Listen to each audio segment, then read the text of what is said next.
Friends, आज है 4 नवंबर और आज ही के दिन हम इंडियंस का मोस्ट अवेटेड फेस्टिवल दिवाली भी सेलिब्रेट होने वाला है। और आज ही के दिन हम कई सारे पटाखे भी जलाते हैं और एंजॉय करते हैं।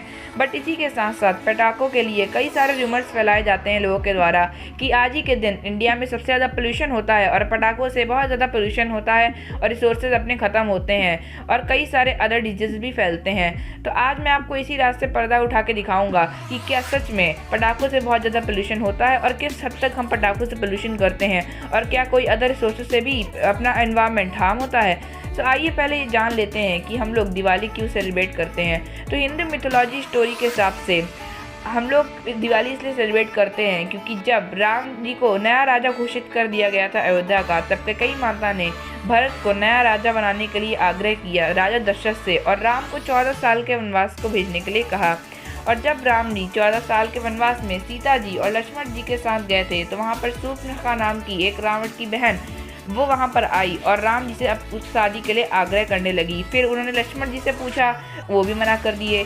तो फिर गुस्से में आके लक्ष्मण जी ने उसकी नाक और कान काट दिए, जिसकी वजह से वो रावण के पास गई और रावण बहुत गुस्सा हुआ और क्रोध में आके उन्होंने सीता जी को हर लिया एक छल के साथ। जब छल के साथ उन्होंने सीता जी को हर लिया तो फिर एक पक्षी जटायु उन्होंने मदद की राम जी की ये बताने में कि रावण सीता जी को हर के ले गया है। और जब ये बात राम जी को पता चली तो उन्होंने वानर सेना के साथ रावण के साथ एक युद्ध किया और उस युद्ध में रावण को हरा कर सीता जी को छुड़ा लिया। और जब उन्होंने सीता जी को छुड़ाया तो उसी समय उनका 14 साल का वनवास खत्म होने वाला था। और जब उनका 14 साल का वनवास खत्म हो गया तो उसके बाद वो अयोध्या वापस लौटे।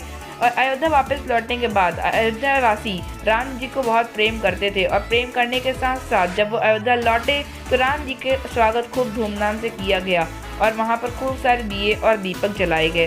जब दिए और दीपक जलाए गए तो राम जी भी खूब प्रसन्न हुए और उसी दिन से हम लोग दिवाली नाम का त्यौहार बनाते हैं और इसे आज भी उतने ही धूमधाम से मनाया जाता है। अब बात आती है पोल्यूशन की। अगर मैं ह्यूमंस के द्वारा किए गए पोल्यूशन की डेटा की बात करूं तो आप वो सुन के चौंक जाएंगे। तो आइए जानते हैं इसी डेटा के बारे में और क्या है इस डेटा में खास। तो अगर मैं सिर्फ फूड के बारे में बताऊं तो 200 मिलियन लैंड एनिमल्स और 2.8 बिलियन एक्वेटिक एनिमल्स की जान जाती है सिर्फ डिलीशियस फूड की डिमांड को लेकर। और अगर मैं पोल्यूशन की बात करूं तो CO2 एमिट किया जाता है एक एवरेज पैसेंजर व्हीकल के द्वारा, जो कि वैल्यू में होता है 4.6 मेट्रिक टन। और बढ़ती इंडस्ट्रियलाइजेशन के कारण तो काफ़ी ज़्यादा पोल्यूशन होता है और 10 बिलियन टन तक का CO2 रिलीज होता है अपने इन्वायरमेंट में। और अगर मैं कैंडल्स की बात करूं तो कई सारे कार्सिनोजेनिक टॉक्सिन्स जैसे बेंजीन, टॉलिन रिलीज होते हैं, जो कि किसी अदर पार्टिकल्स के जलने से 100 टाइम ज़्यादा सूट पार्टिकल्स रिलीज करते हैं। अब ये सब सुन के तो आप चौंक ही गए होंगे और चौंकेंगे भी क्यों नहीं, क्योंकि ये सब ट्रुथ आपसे छुपाया गया है और being a fact group audience आपसे ट्रुथ ज़्यादा दिन तक छुपा नहीं रह सकता था।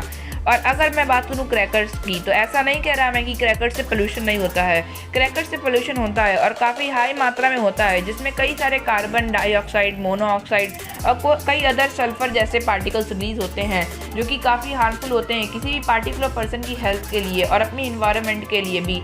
बट सिर्फ यही रीज़न नहीं है, ये तो आपने जान लिया कि क्रैकर्स के अलावा कई सारे ऐसे फैक्टर्स हैं जिससे कि पोल्यूशन होता है और वो अपने इन्वायरमेंट को काफ़ी ज़्यादा हार्म करते हैं।